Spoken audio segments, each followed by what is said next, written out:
নির্বাচনের প্রস্তুতিতে জোরে সরে এগিয়ে যাচ্ছে বিএনপি। নিজেদের ঘর সামলাতে পুরনো রেওয়াজে বদল এনেছে দলটি। প্রতিবার জাতীয় নির্বাচনকে সামনে রেখে দলটির চেয়ারপারসন বেগম খালেদা জিয়া চষে বেড়ান দেশের প্রতিটি জেলা শহর।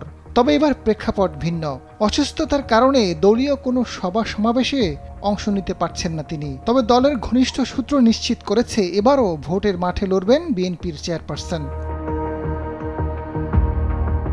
খালেদা জিয়া অনেকদিন ধরে স্বাভাবিক রাজনৈতিক তৎপরতা থেকে দূরে রয়েছেন।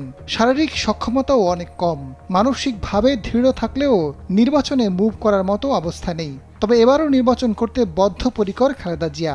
সেটা কতখানি বাস্তবসম্মত তা নিয়ে বিএনপির নীতি নির্ধারকদের মধ্যে আলোচনা রয়েছে। প্রভাবশালী সূত্র জানিয়েছে বেগম খালেদা জিয়া নির্বাচনে অংশ নেওয়ার মতো অবস্থায় নেই।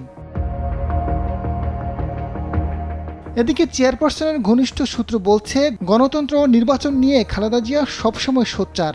তিনি সংসদ নির্বাচনে অংশ নিতে বরাবরই আগ্রহী। নির্বাচনী প্রচারণাতেও অংশ নিতে পারেন। সর্বশেষ 2018 সালে কারাগারে থাকার সময়েও নির্বাচনে অংশগ্রহণ করার প্রক্রিয়া করেছিলেন। এক্ষেত্রে বেগম জিয়ার নির্বাচনে অংশ নেওয়ার পক্ষে প্রভাবশালী মহল। খালেদা জিয়া নির্বাচনে অংশ নিলেও প্রেক্ষাপট ভিন্ন হবে। বিগত নির্বাচনগুলোতে দলের শীর্ষ নেতারা 2-3 এমনকি বেগম জিয়া 5টি আসন নির্বাচন করেছেন। তবে সেই চিত্র আর দেখা যাচ্ছে না।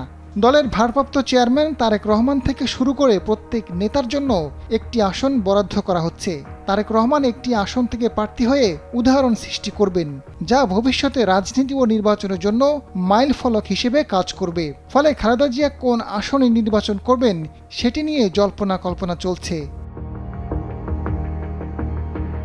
বিএনপির চেয়ারপারসন 1991 সালে বগুড়া 7, ঢাকা 5, ঢাকা 9, ফেনী 1 ও চট্টগ্রাম 8 আসন থেকে বিজয়ী হয়েছিলেন। 1996 সালে বগুড়া 6, বগুড়া 7, ফেনী 1, লক্ষ্মীপুর 2 ও চট্টগ্রাম থেকে জয়ী হন। 2001 সালে চট্টগ্রাম 1 বাদ দিয়ে খুলনা 2 থেকে নির্বাচন করেন। এছাড়াও বাকি 4টিতেও জয়লাভ করেন। সর্বশেষ 2008 সালে নির্বাচনে বগুড়া 6 ও 7 এবং ফেনী 1 থেকে নির্বাচন করে জয়লাভ করেন। যতবারই নির্বাচনে অংশ নিয়েছেন প্রত্যেকবারই ফেনী থেকে নির্বাচন করেছেন তিনি।